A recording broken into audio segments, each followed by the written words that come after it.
प्राचीन समय की बात है। सदन नाम का एक कसाई था तो वह कसाई किंतु हरि भक्त था। हरि भक्त होने के कारण उसके अंदर दया भाव सब कुछ था। यह सदन चूंकि भक्त था लेकिन जीविकोपार्जन की दूसरी साधन न होने के कारण मांस बेचने का ही कार्य करता था।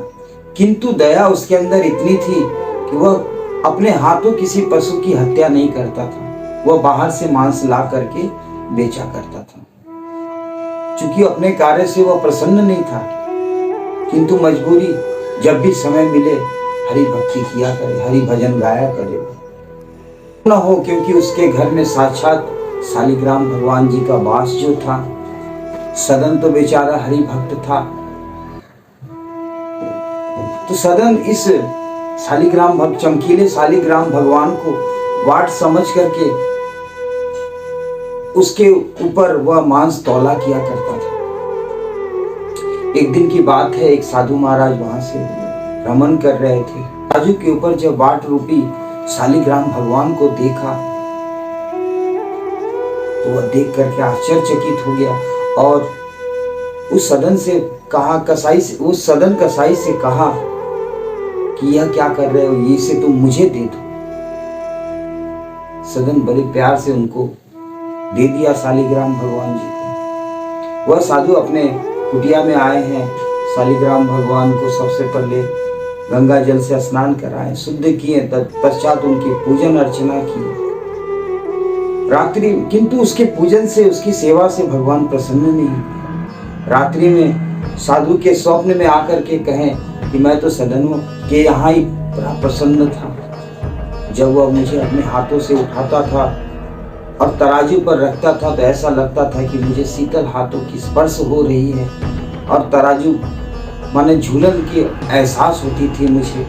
तुम तो मुझे उसके पास ही छोड़ कर के। यह साधु प्रातः तुरंत उठा है और उठ करके जा करके सदन के यहाँ शालिग्राम भगवान जी को वापस किया है और उनकी महत्व को बता करके वहां से वह साधु लौट गए। अब यह सदन मन ही मन सोचने लग गया, विचार करने लगा कि ऐसी जीवन का क्या फायदा जो भगवान को भी ना समझ सकूंगा। पूर्व जन्म में पता नहीं क्या पाप किया था जो इस जीवन में कसाई हुआ। अब इस जीवन में भी कुछ अच्छा नहीं करूंगा तो अगला जीवन और पता नहीं क्या होगा। क्यों ना इस जीवन को मैं ठाकुर जी की सेवा में अर्पित कर दूं। यही सोच करके वह श्री जगन्नाथपुरी धाम के लिए निकल गया। सोचा कि शेष जीवन वही व्यतीत करूंगा। रास्ते में जब संध्या काल हो गई है तो वह एक गृहस्थ के यहाँ आश्रय लेने के लिए पहुंचे हैं। उस घर में सिर्फ दो ही व्यक्ति पति पत्नी रहते थे। क्योंकि वो स्त्री जो थी वह सही चरित्र की नहीं थी। सदन के को देख करके वह मोहित हो गई और रात्रि में सबके सो जाने के पश्चात सदन के कक्ष में पहुंच गई है और नाना प्रकार के प्रयोजन द्वारा उसे लुभाने लग गई। यह सदन घबराहट से हाथ पैर जोड़ने लगा और कहा कि आप तो हमारी माता स्वरूप हो, आप हमारी अन्नदाता हो, हमारी आश्रय दाता हो। ऐसा मैं कभी भी नहीं कर सकता। अपने मन में विचार करी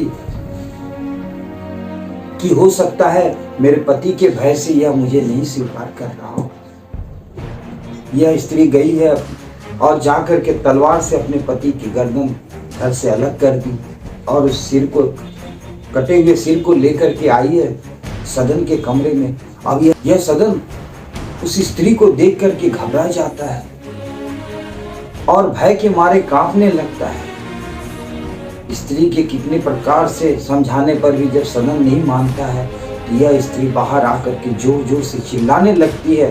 सारे ग्रामवासी को एकत्रित कर लेती है और सबसे कहती है, इस व्यक्ति ने मेरे पति का वध कर दिया है और मुझे मेरे ऊपर गलत निगाह रखा है। सारे ग्रामवासी उसके ऊपर क्रोधित हो जाते, कुछ तो उसको पीटते भी। न्यायाधीश के पास उसको ले जाया जाता है। यहाँ सदन यह सोचता है कि यह सब भगवान की इच्छा है, भगवान की मर्जी है, वो कहीं भी अवरोध नहीं करता। न्यायाधीश के आदेशानुसार उसके दोनों हाथ काट दिए जाते हैं। फिर भी यह सोचता है कि ये ईश्वर की मर्जी, ईश्वर की इच्छा है। ऐसा सोचते हुए वह आगे की यात्रा की तरफ बढ़ जाता है। इधर भगवान श्री जगन्नाथ जी अपने पांडा को आज्ञा देते। देखिए, कथा बहुत ही सुंदर है और पुण्यदायी है। कथा को पूर्ण सुनिए, तब पूर्ण लाभ होगा। वीडियो को स्किप ना करें। तो यह सदन जब जगन्नाथपुरी की तरफ आगे बढ़ा है, तो श्री जगन्नाथ भगवान अपने पुरोहित को स्वप्न में कहे हैं कि सदन नामक मेरा एक बहुत प्रिय भक्त आ रहा है, वह घायल अवस्था में है, जल्दी उसके लिए रथ और वैद्य भेजी जाए। पुरोहित ने तत्क्षण पालकी भेजी है, साथ में वैद्यराज जी को भेजा है। नगर पर जैसे ही पहुंचा है यह सदन, तुरंत उसे पालकी में बिठा कर जगन्नाथपुरी धाम में ले आया है।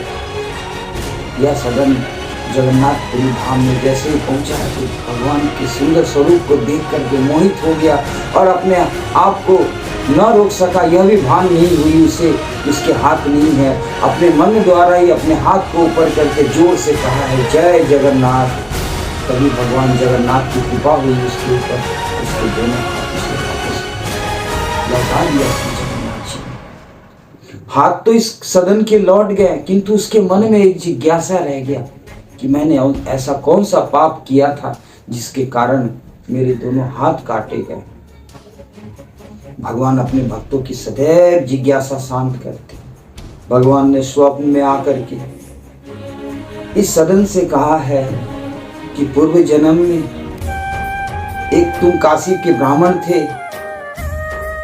एक गाय अपने प्राण कसाईयों से अपने प्राण की रक्षा करते हुए जब तुम्हारे गली से गुजरी है, तो इन कसाईयों ने पीछे से आवाज लगाई है और तुम उनकी आवाज को सुन करके अपने दोनों हाथों से उस गाय को पकड़ लिए। परिणाम तक वह कसाई के हाथों लग गई गाय और उसकी मृत्यु हुई। तो वह जो स्त्री थी वह वही गाय थी और उसका पति जो उस स्त्री के हाथों द्वारा मारा गया वह उसका वही कसाई था। तो उन दोनों का न्याय तो हो गया और तुमने अपने दोनों हाथों से जो गाय को पकड़ा था, इसके कारण तुम्हारे दोनों हाथों की बलि देनी पड़ी। इसके मन की जिज्ञासा शांत हुई। बाकी के सारा जीवन इस सदन कसाई ने भगवान श्री जगन्नाथ की कीर्तन भजन में व्यतीत किया और अंत काल में भगवान के नित्य धाम को पधारा।